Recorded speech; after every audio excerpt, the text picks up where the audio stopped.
Hello everyone, welcome to our YouTube channel everyday life. आज हम फिर हाजिर हैं आपके सामने लेकर एक बहुत ही इंटरेस्टिंग इन्फॉर्मेशन। आज की हमारी इंटरेस्टिंग इन्फॉर्मेशन है what is the difference between natural cocoa powder and Dutch process cocoa powder. वैसे तो इन दोनों कोको पाउडर को कोको बीन से ही ग्राइंड करके प्राप्त किया जाता है, परंतु इनके प्रोसेस में थोड़ा डिफरेंस आ जाता है, जिसकी वजह से इनको दो अलग अलग कैटेगरी में रखा गया है। तो सबसे पहले हम बात करेंगे नेचुरल कोको पाउडर के बारे में। ये कोको पाउडर कोको बीन्स को फर्मेंट करके मतलब उसमें खमीरा उठा के फिर उसको ड्राई करके उसको रोस्ट किया जाता है, जिससे उसके ऊपरी छिलके या ऊपरी परत अलग हो जाती है। फिर ग्राइंड करने के बाद एक लंप यानी कि एक ऑयली पेस्ट टाइप मिलता है, जिसमें से ऑयली सब्सटेंस को अलग कर लिया जाता है और बचे हुए मटेरियल को फिर सुखाकर ग्राइंड किया जाता है, जिससे हमें ये नेचुरल कोको पाउडर मिलता है। ये देखिए, ये जो आपके सामने है ये नेचुरल कोको पाउडर है। इसका कलर, इसका अरोमा, इसका टेस्ट और इसकी smell Dutch process cocoa powder से डिफरेंट होती है। और इसका इस्तेमाल वैसे तो हर तरह के बेकरी एंड कन्फेक्शनरी आइटम में किया जाता है, परंतु इसके टेस्ट में थोड़ा डिफरेंस होता है। यदि आपको थोड़ा नेचुरल फ्लेवर और थोड़ा वुडी फ्लेवर पसंद है तो आपको नेचुरल कोको पाउडर का इस्तेमाल करना चाहिए। और ये मार्केट में वेरी इजीली अवेलेबल है। यूएस में अक्सर नेचुरल कोको पाउडर इस्तेमाल किया जाता है, जैसे उनका ब्रांड हर्शे है, वो भी नेचुरल कोको पाउडर है। नेचुरल कोको पाउडर के बहुत सारे ब्रांड मार्केट में अवेलेबल है, जैसे हर्शे, ब्लूबर्ड और बहुत सारे इंडियन ब्रांड भी हैं जो नेचुरल कोको पाउडर प्रोड्यूस करते हैं। अब हम बात करेंगे डच प्रोसेस कोको पाउडर के बारे में। डच प्रोसेस कोको पाउडर को यूरोपियन प्रोसेस कोको पाउडर के नाम से भी जाना जाता है।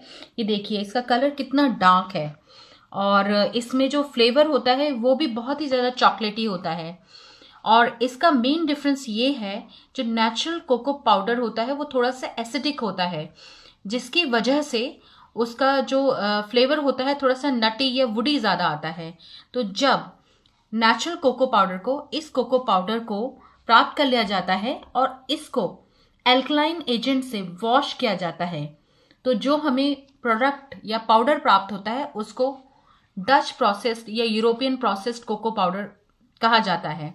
यानी कि जो कोको पाउडर की जो एसिडिटी होता है उसको काउंटर बैलेंस उसको किया जाता है एल्कलाइन एजेंट से, जिसकी वजह से ये फ्लेवर में बहुत इन्हांसमेंट हो जाता है इसका कलर बहुत डार्क हो जाता है और जो फाइनल प्रोडक्ट मिलता है, यानी कि यदि आप इससे केक, पेस्ट्री या कुकीज जो भी बनाएंगे उसमें फिनिशिंग बहुत ज़्यादा आती है। इसलिए आप देखेंगे कि कमर्शियल पर्पस के लिए अक्सर डच प्रोसेस कोको पाउडर ही इस्तेमाल किया जाता है और ये भी मार्केट में बड़ी इजीली अवेलेबल है।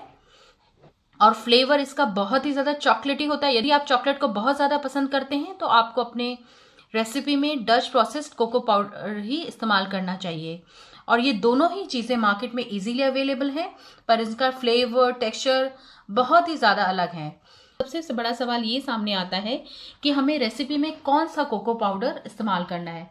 ये बिल्कुल डिपेंड करता है आपकी रेसिपी पे और आपके टेस्ट और फ्लेवर पे। यदि रेसिपी की डिमांड है उसमें नेचुरल कोको पाउडर इस्तेमाल करना है तो आपको नेचुरल कोको पाउडर इस्तेमाल करना है। यदि उसकी रिक्वायरमेंट है डच प्रोसेस की तो आप उसमें डच प्रोसेस इस्तेमाल कीजिए। वैसे आपको रेसिपी देख के कैसे पता चलेगा कि उसमें कौन सा कोको पाउडर इस्तेमाल किया है, उसके लिए मैं आपसे एक दो टिप शेयर करना चाहूँगी।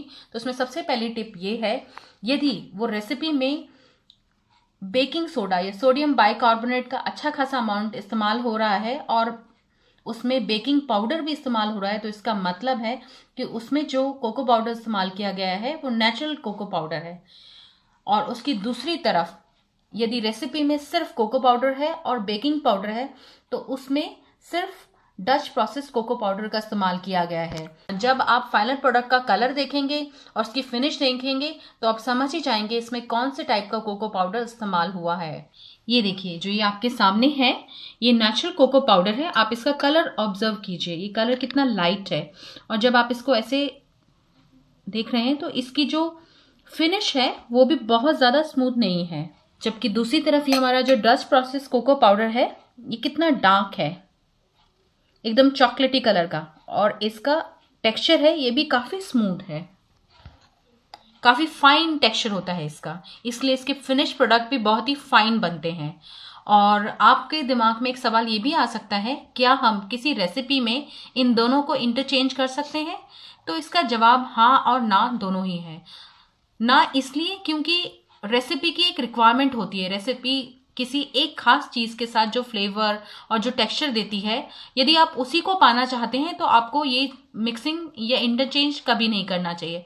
परंतु यदि आपके पास एक ही टाइप का कोको पाउडर है, आप उससे दूसरे टाइप की रेसिपी बनाना चाहते हैं, तो इमरजेंसी सिचुएशन में आप इसको इंटरचेंज कर सकते हैं, मगर उससे आपको वो फ्लेवर और टेक्सचर नहीं मिल पाएगा जो उस रेसिपी की डिमांड होगी।